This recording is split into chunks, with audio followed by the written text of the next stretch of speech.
here recognizes me and has been in my class before. A few, but not too many. I'm going to show you 2 scenes from the feature film Slow Learners that I produced 2 years ago. So I thought that if you had been here last year or the year before, you might have seen it. Also, my co-producers, Jamie Lokoff and Tommy Joyner, are going to be doing this sound workshop at the end of the day. They may use one of these scenes to demonstrate how we did the sound production, the post-production sound, the Foley, the layering, the mixing, all that kind of stuff. So I'm not exactly sure. You may see this again, but you'll probably see it in a different way. So I thought I'd start out by showing you these 2 scenes, tell you a little bit about that film, and then I'm going to pull up the Kickstarter campaign that I just finished doing for a short film that I'm in pre-production right now on, which is what this class is supposed to be about, pre-production for a short film. So you're lucky because I'm doing it right now, and I can share that information with you. But then I also want to take a lot of time at the end to kind of hear about your projects, your ideas, and see if I can help you guys in any way with, you know, any questions or being prepared.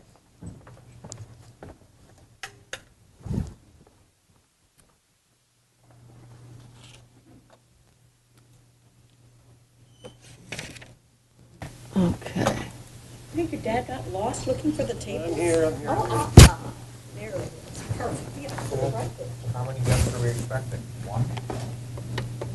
It's only the 1st of May. So do you think we're planning a little early for this birthday party? We don't turn 65 for too long. Can you hear that? There's nothing wrong with planning. On the dial on the desk. Allows people to mark their calendars and maybe even bring a date. Is that better? Yeah. Yeah. Are you planning on bringing a date? You sure or not, man? Okay, just asking. Yeah. Wow, he's super. It's weird to hear you breathe deep like that and talk about her. I just said she's super. I'm going to put her on the list. You ever ask her out? No, I have never asked her out because we're good friends. I don't want anything to ruin that, and she does not see me like that, so she's into my neighbor. Do you know any gay couples? I mean, I know a couple gay couples. Why? Well, we could add them to the list, and you could maybe bring a special person too. I'm sorry. Are you implying that I'm gay? If you have trouble coming out, let us come in. I don't want to. Wait, I'm sorry. I'm still having trouble with the math of this. Why, even if I was gay, why would I invite a gay couple? To feel more comfortable. Yeah. They're already a couple. Balloons. Or are they a little too young? I want to get a bouncy castle. Balloons it is. Thank And you, Jeffrey, dear. you're in charge of the balloons. Okay, I'll get those balloons in 2 months. In a quarter of a year. Before 2 months. It's going to sneak up on you all of a sudden. You're And going then to you're get going to have a balloons. flat balloon. You still have to You get can't get balloons. balloons You're too. not like You're getting right, them in you're advance. Just right. line them up, know where you're going to get them, and, you know. on the Line day. them up and know where I'm going to get it. I'm not invading Pakistan. Derek, who's going to take care of them, right, sweetheart? Yes, I'll take care of them.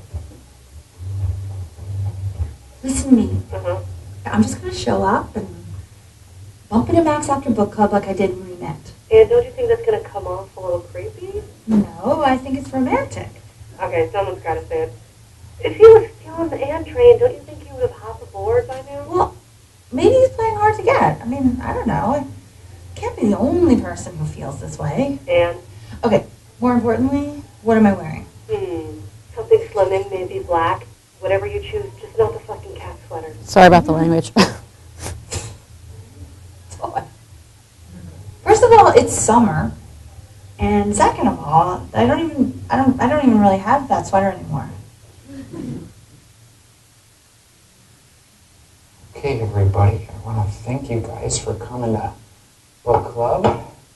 We are in session. Dan, you picked the book for this week. Of Mice and Men. Oh, come on, Dan. He's doing this on purpose, I guys. love this book. Yeah, I know. You've read it like 1,000 times. Yeah, more than that.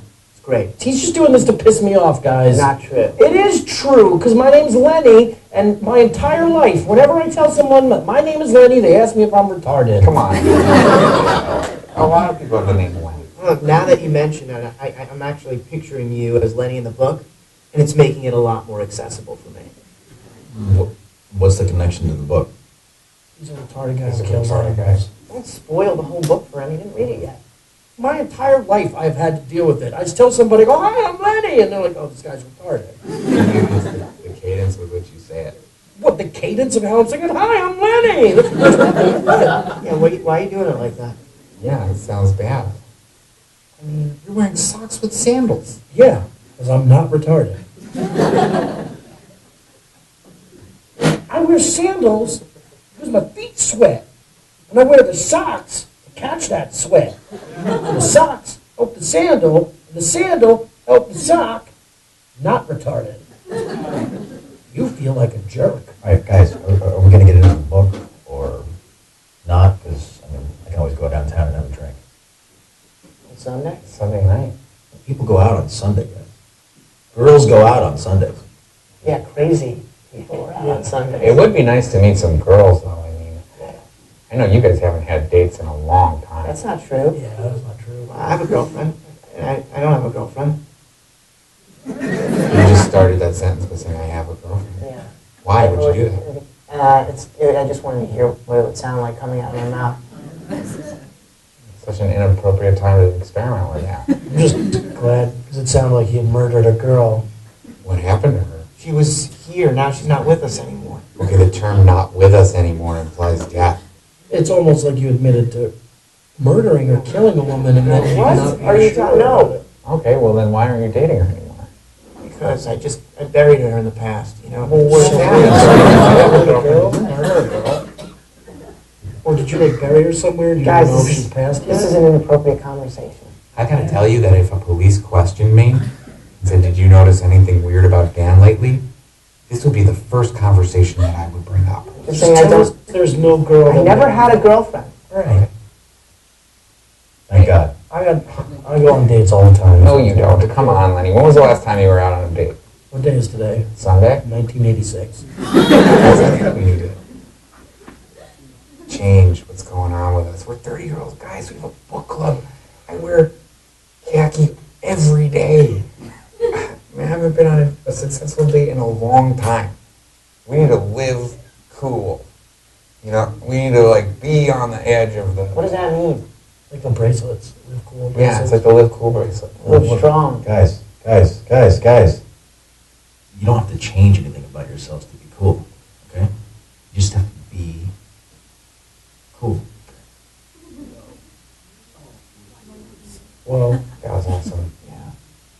I'm gonna write that down. Wow. Thanks, man. Sure. All right, look, guys, I'm gonna get out of here. I'm gonna get a drink.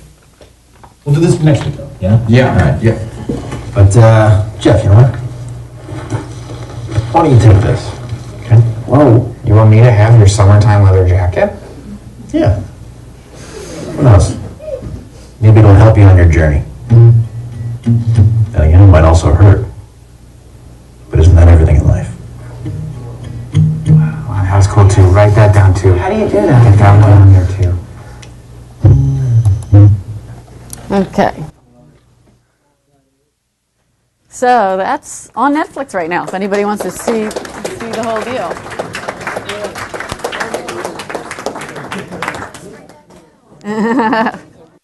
Yeah. Slow learners. Yeah. And it's a romantic comedy. And so we shot it here in Philadelphia. We shot it in Media, Pennsylvania, Ridley Park, Swarthmore, and a couple scenes downtown in Philadelphia. But we are producers based here in Philadelphia, and we wanted to do a small film. And by small, I mean not a big studio film. We didn't have a lot of money. We had to raise the money ourselves. We raised around $700,000. So to make a feature film like this for under $1 million is actually pretty great, because most of the, romantic comedies that you see on the big screens at the mall are, $30 million budgets. So we were able to do all the production here, rent all the gear here, find the crew here. We brought some crew in from Los Angeles and New York, and then the actors. You saw Bobby Moynihan from Saturday Night Live. We also had Cecily Strong from Saturday Night Live. So they came down from New York, and then we had a bunch of actors we flew in from Los Angeles, but then we hired all the local people. You didn't really get to see, we have some scenes that take place in restaurants and bars and things like that. And all the background extras we hired here. There are some really good actors here in Philadelphia. So we were really lucky that we were able to kind of do it here rather than having to go out to LA or New Orleans or somewhere like that to shoot it. So you guys are working on short films though, and I am currently working on a short film called Redcoats. It's a 9-page script. It was written by my sister, who is going to direct it, and she's also acting in it. And it takes place during the Revolutionary War. And the one-line kind of pitched story idea is that it's the story of what happens to a woman, her daughter, woman's 40, her daughter who's in her 20s, and her 2 kids. What happens when they're left behind in their house in the middle of nowhere, when the men in the family go off to fight in the Revolutionary War, and 3 British Redcoat soldiers who are lost from their unit come upon the house and come inside. And it's about what happens, the kind of power struggle that takes place over 24 hours, and how the women, rather than using violence, are able to use their brains to come up with an idea to protect themselves and get back at the Redcoats. So we're shooting it this coming weekend for 2 days. We're going to shoot on Saturday and Sunday at one location, which is at Ridley Creek State Park. They have a colonial house there that was built in the 1600s, and everything in it, it's sort of a working museum, everything in it, the bowls, the plates, the furniture, the clothing is period authentic. So we really, really lucked out by getting this location because we don't have to bring in anything. We just are going to put our actors in wardrobe, and we'll be able to go in, and it'll look like we stepped back in time. So I wanted to show you, we did a Kickstarter campaign. Do you guys know about Kickstarter and Indiegogo and things like that? You won't need to do that for your project, I don't think. Do you have to raise any money for your film, or you just get your equipment from the school and you can just shoot, right? Yeah. Okay. Let's see. So this is our Kickstarter campaign. We did a video that tells all about what we're trying to do. On the right there, you see you do different levels for the money you're trying to raise that are rewards. But I thought that by going through this, it would help me to kind of think about things that I wanted to talk about. So here's the synopsis. This is a little bit longer than what I said to you guys, but I feel like it's always helpful if when you have an idea for a short film, you can say it simply in one sentence. Like if you can't pitch it, if you don't even know what it is that you're doing, I think it's really hard to crystallize it. In other words, if you're like, yeah, well, I think I want to do a thing about some guy who fights aliens and then, you know, like you should be able to say whose story it is, what they're doing, and what you want to accomplish by the end of the short film. And the thing that I love about short films is that it's, rather than a big, expansive story that's taking place over a long period of time, usually a short film works really well if it's like one moment in time, right? So this short film that we're talking about doing is what happens when these guys get in the house over, you know, not even 24 hours. And that's what you can do too. Think about your idea and think about whose story is it and what do you want to have happen in that short amount of time. And I feel like it's always really great when you see your main character make a change of some kind. They can make a positive change or a negative change, but there should be some sort of like an arc, a character arc, from the beginning till the end. So one of the things that we did was when we were talking about doing a short, we said, what do we have at our disposal? What do we have access to that we could write a story around to make it easy for ourselves? And my sister was somewhat interested in Revolutionary War stuff, particularly the women who were left behind and what they did. And we said, you know, in every other state, well, first of all, we were talking about friends who are in LA and New York who are trying to make films. And we were saying, we're here in Philly. What do we have here that they don't have access to? And we thought, there's so much Revolutionary War stuff around here. There's so many museums and battlefields and, you know, all these kind of things. And we thought that could really give us a very high production value and make it look like we spent a ton of money when we didn't, if we could get access to one of these places. So the very first thing we did was to see if we could get this house, this working museum, and if we would be allowed to shoot there. And when they said yes, we would have to pay for it, but when they said yes, my sister knew that she could fashion a script around that. and that when we shoot there, it's going to look like we spent millions of dollars on this location with all the props and the set dressing and everything, when really it wasn't very expensive. So I say that to you guys because you're going to be doing short films. Think about what you have access to. Can you shoot in your school? Do your parents work in an office building that you would be allowed to shoot in? Does your family have like a restaurant that you own or a bar? Or is there like a skateboard park near your house where you can shoot?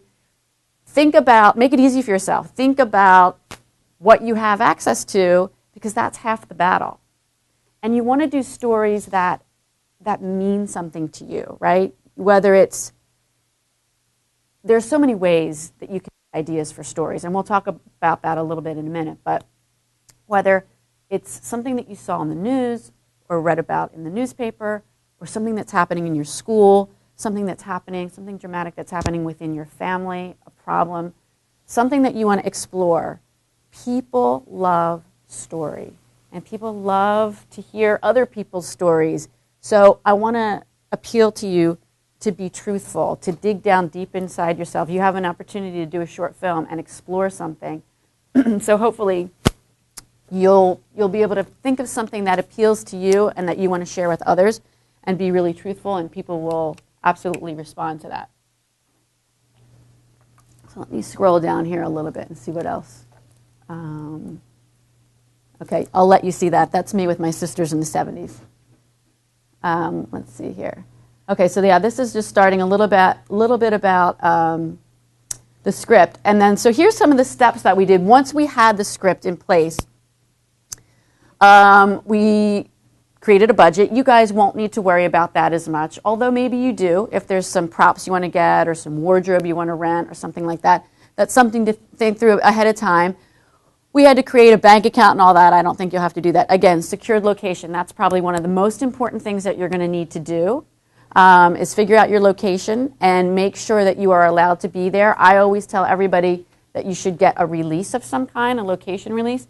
Are any of the mentors here, and do you know if these guys have to get releases for things, like appearance releases for people who appear on? They do. So that's really good practice for you guys if you want to go out and be filmmakers in the real world.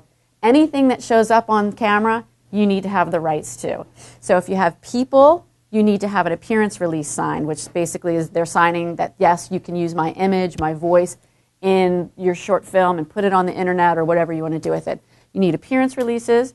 It's always good to get a location release. If you show any artwork or photographs, you should have the rights to be able to do that. And also music.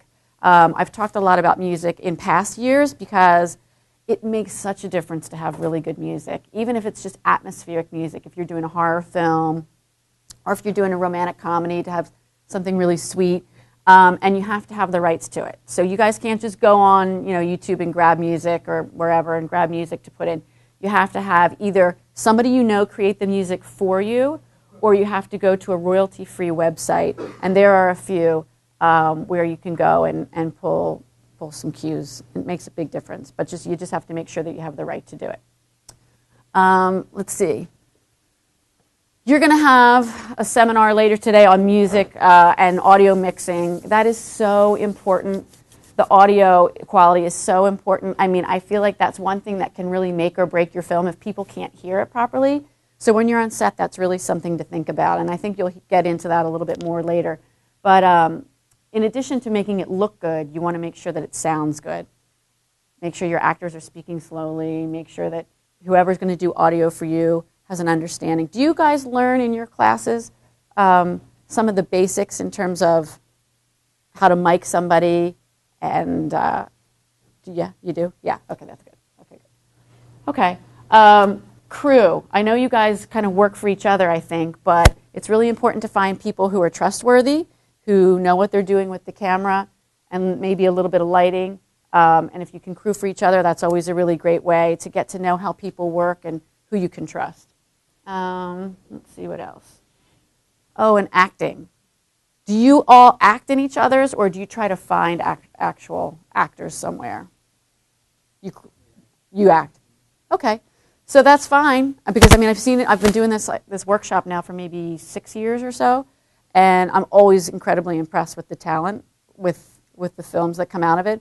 And so by using your friends, I mean, it doesn't seem to be a problem. It seems to work really well. But again, you want to find somebody that you can trust, somebody that you can communicate your idea to, and who really gets what you're going for. I think the best way for me to be able to talk about this without it being boring is to have sort of some case studies to talk about. And so I've found in years past that when we talk about your projects, everybody can kind of workshop it, and we can also talk about any problems that you might encounter. So are you going to, because every year it's different. There used to be years when we would do this workshop where the kids would go out and like actually shoot something. We're not doing that this year. But I want to get an understanding of when you're making your films, or if you've already started. So we have 3 different high schools in here. Can you guys tell me what the deal is with that? So Westchester Henderson, you guys are new, so I don't know. Are you going to be making a short film to compete in this, or are you just, yeah, you are.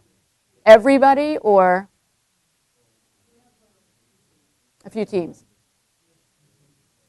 Okay, so has anybody at Westchester Henderson started to think of a script idea? Is anybody willing to share that in a relatively short way? Yeah.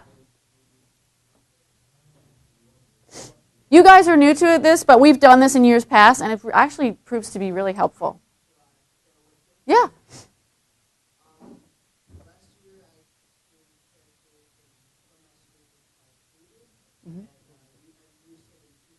Mm-hmm. Awesome.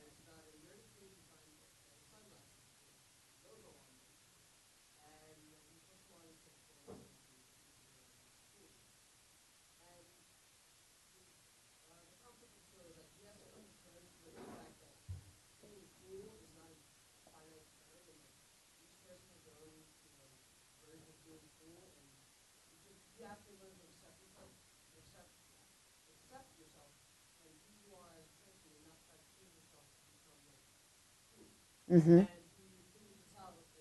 That reminds me of what Reed was just saying in that scene.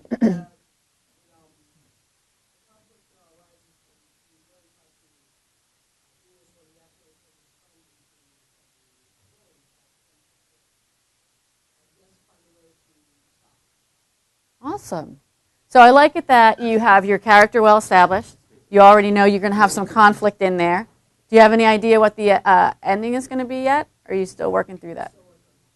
Okay. Okay, so what do you think? Like, first of all, how long do you think this is going to be? Is there a limit? I can't remember. On 6 minutes. That's so great. That's really good, though, that it's only 6 minutes, because it's like a perfect little short that you want to come up with your beginning, you set up the circumstances, you introduce everybody to cool dude, right? And then you have some conflict that happens midway through, and then you figure out what your resolution is, right? Excellent. Okay. Anybody have any thoughts on what maybe an ending could be for him? We'll think about it. It's early. Yeah. How about anybody else from Westchester Henderson? All right. Let's listen up. This is M. Okay. Go ahead.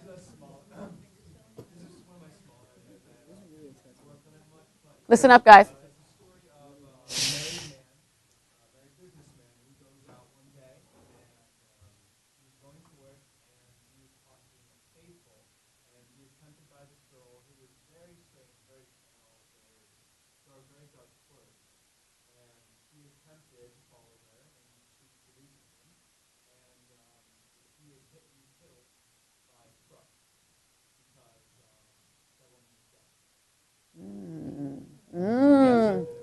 Okay, I always say this every year. I am such a big fan of a short film with the twist at the end.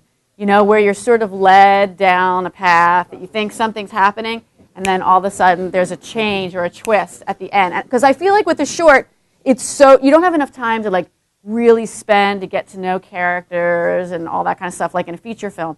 So with the short, I think it's fun when a character, the main character whose story you become invested in, is you trust them and they're leading you in one direction, and then something else happens. That's kind of what happens in Redcoats too. You think that something's going to happen with these British soldiers, and then the women do something at the end, and there's like a little twist. So it's good. Who are you going to get to act in this? Because it sounds like maybe it's skewing a little older, or like the characters are maybe in their 20s, or.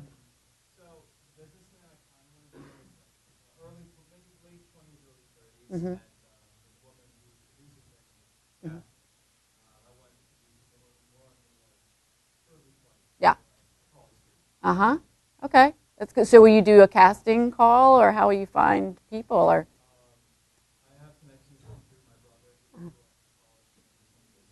Okay.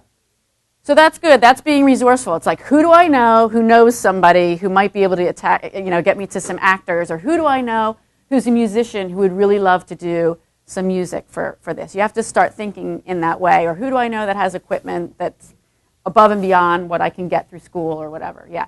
It's really very much about being resourceful when you're making a film. Okay. Anybody else at Westchester Henderson? All right. Still thinking. If you want to tell us by the end. Okay, what other two schools do we have here? What's that? Okay. Okay, so who, Roxborough? All right, let's hear. Who has some ideas? Come on. You guys always have good ideas. It takes a while to get going. Okay, back here. Yes. Let's hear it.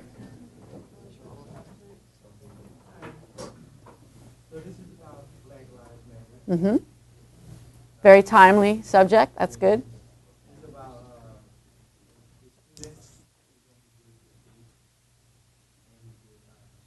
Mm-hmm.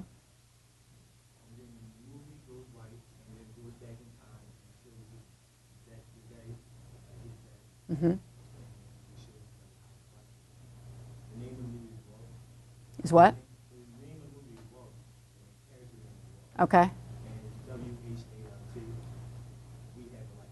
Ah, uh-huh. That's good. That's good. That's good. I like that. That's good. All right.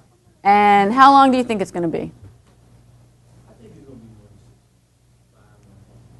So you'll come in and you'll kind of introduce Walt and the action will happen, and then it goes white, and then you're going to look at his life and what could have been. Or, everything leading up to that point. That's good. Yeah. Oh, that's so good. That's good. Yeah, that's good. It will make people feel a lot, I think. How about music? Have you thought about music? Mm-hmm. And will you write it and direct it? Okay. Okay, good. All right, who else? Come on, you can't leave me hanging up here by myself. I need to hear your story so we can talk about. Wait, I have a question about yours, about Walt. So when you're doing, anytime you're working with guns, even fake guns on a movie set, you have to be really careful. So do you have any idea how you will do the gun scene to make it look real? Uh-huh. Oh, okay, perfect. Love it. Perfect solution. Good creative solution. You can do so much with audio.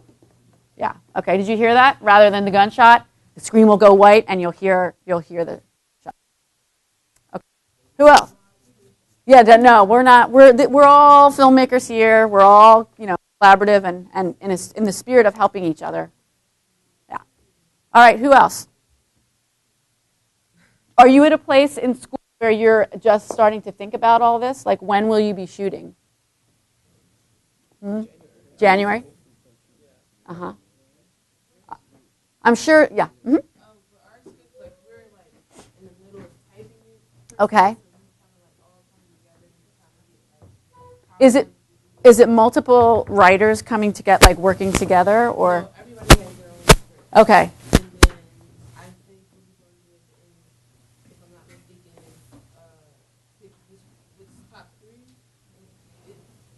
Mm-hmm. Oh, that's good. That's a good way to do it. You guys hear that? At their school, they all write a script, and then they pick the top 3, and then everybody collaborates together on each different one.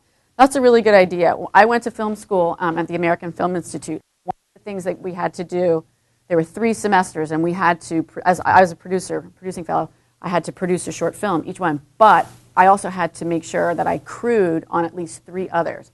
Because you learn so much, not only doing your own, but crewing on other people's and watching how they do it, how they work. And you can decide if you like the way they work, that you can start to think about how you want to be as a filmmaker. Dave Thomas sent me an email and he said, I want you to think about and explain to the kids what is the one thing that goes into producing that nobody thinks about. So I would say the things that you do think about as a producer are the nuts and bolts, the logistics, the getting the gear, the getting the location, making sure you have actors, making sure the audio quality is good, making sure everyone's safe, making sure everyone gets to eat something, all those kinds of things. But the really, really important thing that I want to impart to you, so that, like, if there's one thing that sticks, and each of you as a filmmaker who goes out into the world, it would be that you care, that you really care about the story that's being told, the people who are crewing for you, the locations where you're shooting, that you leave it looking nicer than when you got there, that you take really good care of the equipment. I mean, this is a great opportunity that you guys have to do something really cool. And maybe it's something for some of you that you think you want to do when you get older, when you go out in the world. It's a really great way to make a living, but it's something that you have to really be passionate about. You really have to care about. When you do care about every detail, and you put like good spirit into it all, it's amazing how things start to go your way on set. Happy accidents happen, and you can create something really, really special. And I truly believe that people can sense that when they're watching it. And let's be honest, there's so much out there now, programming, content for us to see on our phones and everywhere, that when you see something that somebody cared about from start to finish, I think you can feel it, and it really resonates. Mm-hmm. You have a really good idea. Mm-hmm. Yes. Yeah, he said, if you have a really good idea, do you think that a script is the first thing that you have to do? And I would say absolutely, positively, completely, because it's your blueprint for everything else. If you were going to build a house and you had like a great idea of what a house would look like, but you didn't have the blueprint so that everybody else who's working on building that house could kind of get on the same page, it makes it tough. So for example, for Redcoats, the script is 9 pages long, and it went to the casting director so that she could read it and incorporate who are the different characters who we need to find. And then it went to the guy, the cinematographer, who's going to shoot it so that he could start visualizing the scenes. I'll show you this one thing that's kind of cool. It just went last night to our art director, our production designer. I don't know if you can really see that, but this is a spreadsheet that he put together from the script. He went through each scene and each location and wrote down what prop is needed, where it's coming from, how much it costs, and then some notes with it. So like that script, again, it's a blueprint, because the art department is like, okay, we need a bucket for this scene. We need, carrots for the scene in the garden. We need all. And so for your crew, whatever department they're in, that's sort of where they get the information that allows them to do a good job for you. And also the script sets the tone of, is it a comedy? Is it a drama? Is it a horror film?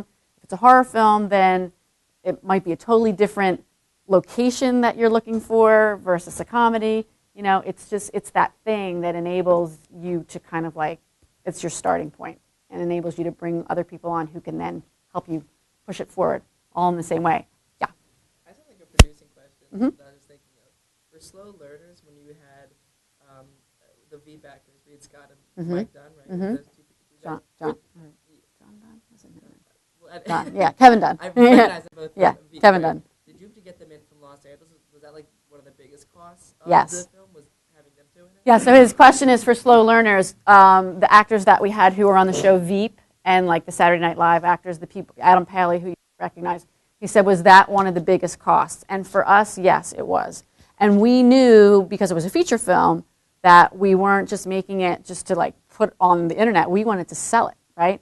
So one of the ways that you sell a film and get a distributor is to have good people in it. So we said, okay, we're willing to spend this amount of money on like all the other stuff, the locations and the food and the gear, and we're willing to carve out a bigger chunk for our actors because we want to know that we can get. However, when you use Union Screen Actors Guild actors, there are different levels depending on your budget, which the Screen Actors Guild will let you pay the actors. And we did something called a modified low budget, which enabled us to use union actors, but it allows you to pay them less than you would pay them if you had a really big budget. So that worked out really well for us. And that's the other thing about a script, asking, does it all start with the script? Honest to God, when you have a really good script, it's amazing what happens in terms of people wanting to come on board. Like those actors, they didn't need to do our little film. They were very busy on their TV shows or whatever. You know what? They really liked the script. They thought it was funny, and they thought it would be fun to do for a couple weeks, in between their TV show schedule. So for you guys, if you take the time to really craft a great script, and then you say to your friends, do you want to be in this, or do you want to work on this? If it's really good or funny or scary or whatever, it's much easier to attract people to want to participate, I think. That's in my experience. Okay, anybody else? Come on. Who else? Any more Westchester Henderson people back there with ideas? No? What time is it? Let me see what, I think we're done at 25? Okay, well, let's go get through here and maybe it will jog my memory of some things else that I wanted to talk to you guys about.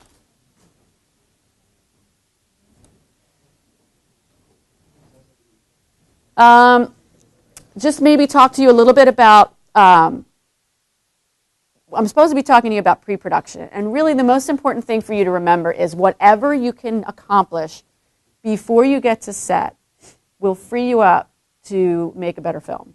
You need to think about all your gear, wardrobe, props, if you're doing any special effects, anything like that.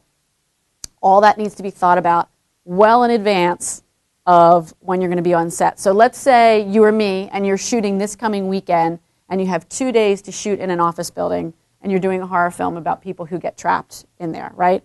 So you need to make sure that everybody knows where the address is, what time they need to be there, who's responsible for all of the camera equipment and the audio equipment, who is your crew, make sure all the people who are crewing are responsible and are going to show up on time. Your actors have rehearsed. Maybe you have one specific person who's going to handle wardrobe, makeup, anything like that. All that stuff, if you can think about it ahead of time, that means when you get on set, you actually don't have to, stop what you're doing and say, wait, who was supposed to bring the prop gun? Or, everything's done so that you can maximize the time while you're there. And things usually take much longer than you think they're going to. So if you can go through the script and make a shot list for yourself, that is also very helpful. Plan out your day, and also think about time of day. If you're shooting a film that takes place all at night, you need to think about that, about when you're going to start your day, and maybe you're going to end up working through the night a bit. Or if you have some night and day stuff you can do what is called a split, where you start maybe at like 10 in the morning and you go till 10 at night, so you can get some day shots and some night shots. All of that needs to be thought out carefully ahead of time. Because if you just sort of have an idea and you show up and think that you're going to shoot it, the final product will suffer. And also, I think you're going to have a whole other class in here on post-production.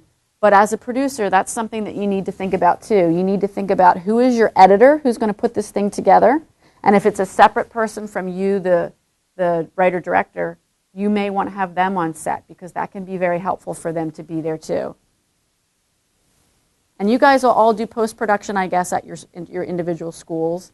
And I would imagine each one is a little bit different in terms of what you're capable of. But the most important things are the audio quality, having some kind of music to set the mood and making sure you have the rights to use it, and then having some kind of sound effects or ambient tone or things like that, which can really add to it, especially if it's an experimental film or a horror film. Is that for us? No? I I need you guys to work with me and give me some more ideas so that we can talk about, yeah.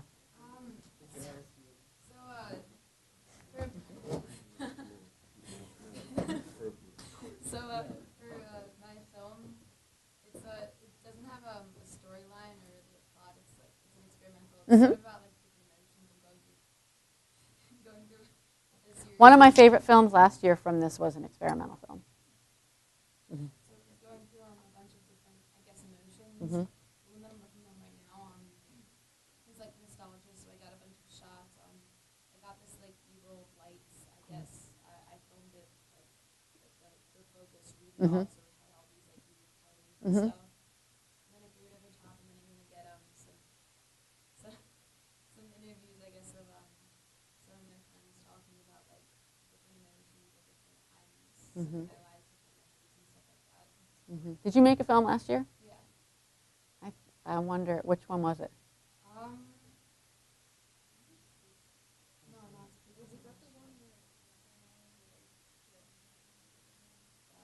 was TikTok. Really weird films. I think last year was It's Hard to Be Next to Me. Mm-hmm. It was the one with all like the B-roll about like I guess the stuff, and then I threw in like it was sort of like I was sort of like making fun of I guess the films that usually win. Mm-hmm. Like I threw in like random B-roll of just like a goldfish swimming around. I thought it was pretty funny, and then like at the end, like I had like these like this B-roll like like actual things like floods and like really bad I guess Mm-hmm. scenarios, and then at the end I had this girl like on her phone, and she was like, oh my god, it's so hard to be next to me, and like it was just like I guess setting the mood, like Yeah. I had her like eating like some like special food bar. I was making fun of. So that's good. You know, if you know the rules, you can break them, right? If you know how to make an actual documentary, then you can kind of play on that. You guys are going to, so Marty Zeid and I used to teach this class together, and we would kind of talk part of the time about documentary and part of the time about narrative filmmaking. So they split us up this year. So you're going to go have a whole class on documentary and like what's worthy of being documented essentially. But also, in addition to documentary, I love mockumentaries. So that's always a fun thing too, is to take that genre and kind of make it comedic. Mm-hmm.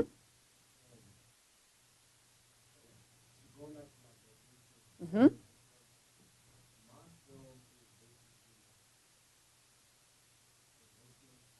Yeah.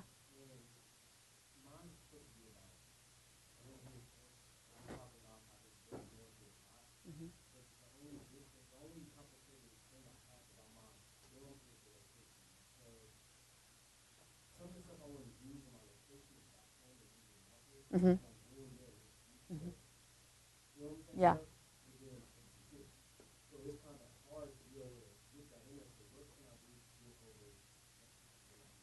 So do you hear his question? It's supposed to take place in Indianapolis, so he's going to shoot it here. The interior's here, but he wants it to look like Indianapolis. So he's going to shoot some B-roll stuff there, like some establishing shots. That's exactly what you do. I mean, on It's Always Sunny in Philadelphia, I mean, sometimes they shoot here, but other times they'll shoot in LA and they'll shoot the exteriors here. For my my American Film Institute thesis film that I had to do, it was supposed to take place in New York. And so we shot on a soundstage and then went to New York and just shot some B-roll, And we actually had one scene where somebody on the soundstage here, or in LA rather, went to the window and looked out. And then when we were in New York, we shot a thing in a building, you know what I mean? And it cut together well enough. So I think you have the right idea.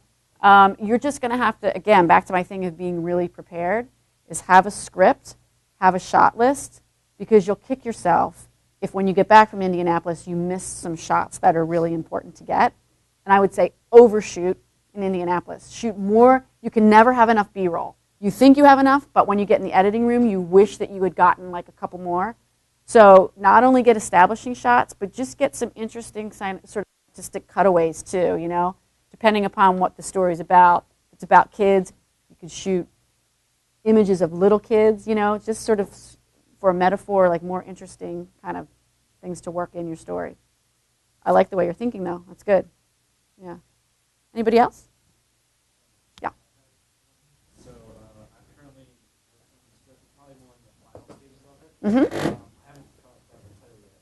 The pitch is it's about a rookie cop who's interrogating a kind of confident criminal. Mm-hmm. Mm-hmm. Sometimes we got the new guy going against the hardened, Mm-hmm. knows everything, Yeah. you know, and it's kind of like they turn the tables and like keep them on top kind of thing. Mm-hmm. And the ending is still a little hazy out of broad that isn't played out yet, so. That's great. So his story, I don't know if you can hear in the back, is a rookie cop and sort of a wise and experienced criminal, one interrogating the other. And so, you know what's great about is, did anybody see the movie, the feature film Room? It was out last year. It was very good, and it took place mostly inside one room. It was a play that then they, or a book, I think, that they then made into a movie. What's great about yours, especially for a short film, is you have one location. Is it all going to take place in, like, the interrogation room? That's so great because you have just that one location to be thinking about and worrying about and setting up and lighting for, and then the drama all takes place right there. So did you say you do have the ending, or you're still working on the ending? Mm-hmm. Mm-hmm. Yeah. So again, thinking about the twist idea, you know, is that maybe you lead the audience to believe one thing's going to happen in that situation, and then at the end, something else. Yeah, good. That's good. Yeah, on a short film, don't get too crazy. I mean, I always want to tell people to kind of think big, but at the same time, on a short, do yourself a favor, especially because you guys, some of you are just starting out, is simple for yourself, okay? Not 5 locations. Try to have like one location, maybe 2, because that's a lot to accomplish. It's whenever you have to move from one location to another, it takes up a lot of time, a lot more than you think. So try to keep it simple and try to maybe not have too many characters or too many background people or anything like that. Try to tell your story in a small and simple and effective way. Who else? I thought I saw another hand go up somewhere. Oh, mm-hmm. Yeah, me and him have been working on a script for a while. It's like a sort of like a comedy movie, but it's also got some action elements. It's got the idea one day. I was watching TV and I was flipping through the channels and I saw the movie Mean Girls on one channel. And I saw the movie Star Wars on another channel. So I thought, why not mash them up? Yeah, mash it. This movie is called Starbucks. The Force like literally can't even right now. And I like it. it's sort of like an adventure movie. It's about this one person, their friend goes missing, so they have to like follow these clues to find where they are. Mm-hmm. They have to also deal with their friend who's recently gone to the bad girls' table. So where would this be shot? Would the whole thing take place in a school, or? Yeah, a lot of it would take place in a school, and I think we could also there's like a nearby Starbucks that we could film the exterior of. So Okay. that could be used. Yeah, that's good. And you guys have, I'm sure you're allowed to shoot in your school, right? Yeah. And that's a good, simple, keep it all in the school, and then maybe, like you said, go shoot some B-roll, some establishing shots or whatever, and tie it in that way. It sounds like it might need, does it need special effects or anything like that? Yeah, we've been working on special effects in the class for a while. Those two I know. Mm-hmm. Those guys up there. I'll tell you, from having done this in years past, I'm always blown away. There's always at least like 1 or 2 films that I cannot believe the special effects that were done, like, you know, in the time that you have, with the money that you have, and the equipment that you have. So I know that you guys are capable of pulling that stuff off. It just makes it a little bit harder. So just make sure you allow yourself the time to get that part right, because if everything else is good, but then you can't get the special effects quite right, that could kind of mess with it. That's good. So you don't know the ending yet. You're still working on the ending, right? Yeah, I'm still kind of working on the ending. Mm-hmm. It sounds funny, though. I mean, it's a good concept. I like it. And I'll tell you this, too, about comedy. It's very hard. People always say, oh, comedy's so hard. Why is it hard? Well, it's because everybody thinks, not everybody thinks exactly the same thing as funny. Exactly. So what I found is if you two both agree it's funny, you know, kind of stay true to yourselves. Because invariably, if you try to make it funny for other people, it's not. But if you find it funny, there will be people who appreciate your brand of humor, and they'll totally get it. The other thing about humor is with slow learners, we had a script that was very solid. As I said, it was the thing that attracted people to the project. However, the directors of it are documentary filmmakers, and this was their first narrative comedy that they did.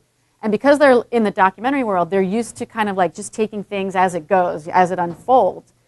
A lot of the actors that we hired were improv actors. So although they also liked the script, they also wanted to like play a little bit. They wanted to kind of come up with their own lines or like say something that the other actors weren't expecting to make it funny and make them laugh. So we did do that. We allowed a lot of improv the entire time. So for you guys, you maybe get your script and you have your actors learn the script, and if you have enough time, you allow them to improv, maybe say a couple lines that they come up with in the moment, because actually you can come up with some very original, interesting, funny stuff. People quote slow learners a lot. Like I've seen that people tend to watch it more than once, and then they start quoting it. And I've noticed that a lot of the lines that are quoted are things that kind of came organically up in the moment on set. And there's just, I guess, a truth to it, an authenticity to those words that people can sense, and they like it, and so then they quote it. So I'm just saying, for any of you doing comedy, allow yourselves a little extra time to see if maybe you can do some improv on set, and you might get some great surprises that you love when you're sitting in the editing room. Okay. Yeah? Okay.